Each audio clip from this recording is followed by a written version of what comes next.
नमस्कार दोस्तों। तो आज की इस कहानी को पूरा देखना। तो कहानी है एक लड़के की। एक बार एक लड़के ने अपने पापा से पूछा, पापा मेरी लाइफ की वैल्यू क्या है। तभी पापा ने कहा, अगर तुम सच में अपनी जिंदगी की कीमत समझना चाहते हो तो मैं तुम्हें एक पत्थर देता हूँ। इस पत्थर को लेकर मार्केट चले जाना और अगर कोई इसकी प्राइस पूछे तो कुछ मत कहना, बस अपनी 2 उंगली खड़े कर देना। वो लड़का मार्केट चले गया। वो कुछ देर तो वहाँ ऐसे ही बैठे रहा, लेकिन कुछ देर बाद ही एक बूढ़ी औरत उसके पास आई और उस पत्थर का प्राइस पूछने लगी।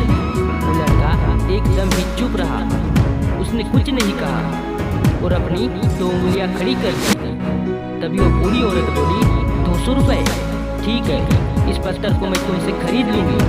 वो बच्चा एकदम ही शॉक्ड हो गया कि एक पत्थर की कीमत 200 रुपये, जो कि पत्थर जनरली कहीं पर भी मिल जाता है, लेकिन उसका प्राइस 200 रुपये। वो तुरंत अपने पापा के पास गया और बोला, पापा मुझे मार्केट में एक बूढ़ी औरत मिली थी और इस पत्थर के 200 रुपये देने को तैयार थी। पापा ने कहा, इस बार तुम इस पत्थर को म्यूजियम में लेकर जाना और अगर कोई इसका प्राइस पूछे तो कुछ मत कहना, बस अपनी 2 उंगली खड़ी कर देना। वो लड़का म्यूजियम में गया और वहाँ एक आदमी की नज़र उसके हाथ में रखे पत्थर पर पड़ी और तभी उसने उस पत्थर का प्राइस पूछा। वो बच्चा एकदम चुप रहा और उसने अपनी 2 उंगलियां खड़ी कर दी। तभी वो आदमी बोला, 20,000 रुपये, ठीक है, मैं तुम्हें इस पत्थर के 20,000 रुपये देने को तैयार हूँ, यह पत्थर मुझे दे दो।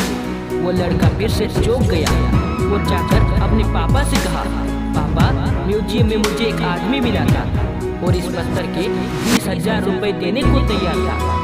तभी उसके पापा ने कहा, अब मैं तुम्हें आखिरी जगह भेजने जा रहा हूँ और अब तुम्हें जाना है कीमती पत्थरों के दुकान पर और अगर वहाँ पर भी कोई प्राइस पूछे तो कुछ मत कहना, बस अपनी 2 उंगली खड़ी कर देना। वो लड़का जल्दी से कीमती पत्थरों की दुकान पर गया और उसने देखा कि एक बूढ़ा आदमी था जो काउंटर के पीछे खड़ा था। जैसे ही उस बूढ़े इंसान की नज़र उस पत्थर पर पड़ी, वो एकदम ही शॉक्ड हो गया। वो काउंटर के बाहर निकला और तुरंत उस बच्चे के हाथ से वो पत्थर छुड़ा लिया और बोला, ओ माय गॉड, इस पत्थर की तलाश में मैंने अपनी पूरी जिंदगी गुजार दी। कहाँ से मिला तुम्हें ये पत्थर और क्या प्राइस है इसका, कितना लोगे तुम इस पत्थर के लिए। वो बच्चा तब भी चुप रहा और अपनी 2 उंगलियां खड़ी कर दी। तभी वो बूढ़ा आदमी बोला, कितने, 2 लाख रुपए, ठीक है, मैं तुम इस पत्थर के 2 लाख रुपए देने को तैयार हूँ, प्लीज तुम इस पत्थर को मुझे दे दो। उस लड़के को अपनी आंखों पर विश्वास नहीं हो रहा था। वो जल्दी से अपने पापा के पास पहुंचा और बोला, पापा वो बूढ़ा आदमी इसके लिए 2 लाख रुपए देने को तैयार है। तब उसके पापा ने कहा, क्या तुम अब समझे अपनी लाइफ की वैल्यू। आपकी लाइफ की वैल्यू इस बात पर डिपेंड करती है कि आप अपने आप को कहाँ रखते हैं। ये आपको डिसाइड करना है कि आपको 200 रुपये का पत्थर बनना है या फिर 2 लाख का। जिंदगी में कई सारे लोग ऐसे होते हैं जो आपसे बहुत प्यार करते हैं, उनके लिए आप सब कुछ है, और कुछ ऐसे भी होते हैं जो आपको सिर्फ एक वस्तु के रूप में उपयोग करेंगे, उनके लिए आप कुछ भी नहीं हो। ये आपको डिपेंड करता है कि आपकी लाइफ की वैल्यू क्या होगी।